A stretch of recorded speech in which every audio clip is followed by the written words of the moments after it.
Lenyo, ini termasuk bahagian rusak ringan. Ini termasuk bahagian rusak ringan. Cara analisa kerusakan cas. Bila handphone tidak mau charging, yang pertama kita ukur di bagian fibas. Di bagian fibas, di jalur fibas, yaitu di konektor. Nah, di sini kita ukur. Kita cek di jalur fibas, misalnya di nomor 1, kita ukur di jalur fibas keluar nggak tegangan 5 volt. Nah, kalau misalnya setelah kita ukur tidak keluar 5 volt, apa yang harus diganti? Konektor yang harus diganti. Nah, setelah kita ukur konektornya keluar 5 volt. Kemudian bila ini tidak keluar 5 volt, berarti jelas permasalahan di konektor, ganti konektornya. Yang kedua, bila keluar 5 volt, apa pelanjutannya? Lanjut ukur di jalur fibas, yaitu di fleksibel.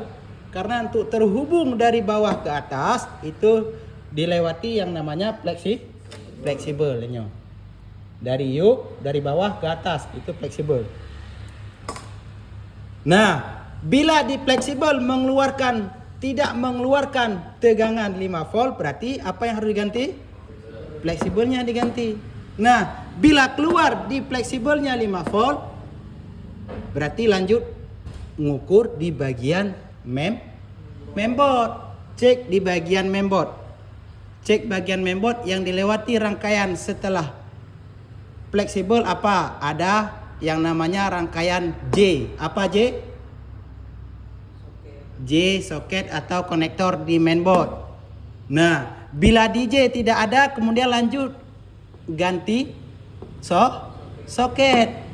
Nah, bila di J oke semua, J oke, lanjut ukur di bagian kapasitor yang dilewatinya.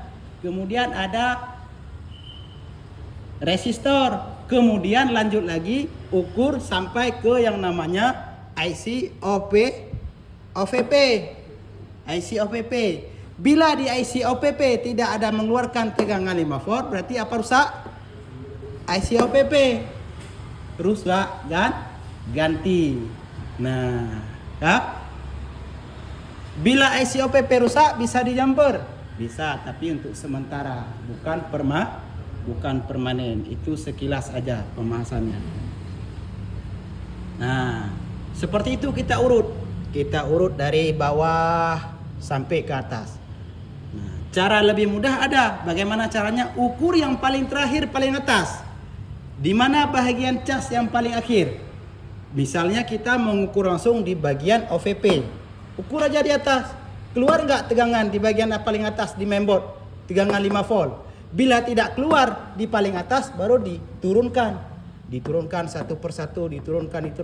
Misalnya nanti jumpa di bagian soket, berarti jelas fleksibelnya dicek, tidak perlu ukur di bagian konektor. Nah, kalau kita ukur dari bawah ke atas, itu harus satu persatu. Lebih enaknya kita ukur itu dari atas ke bawah.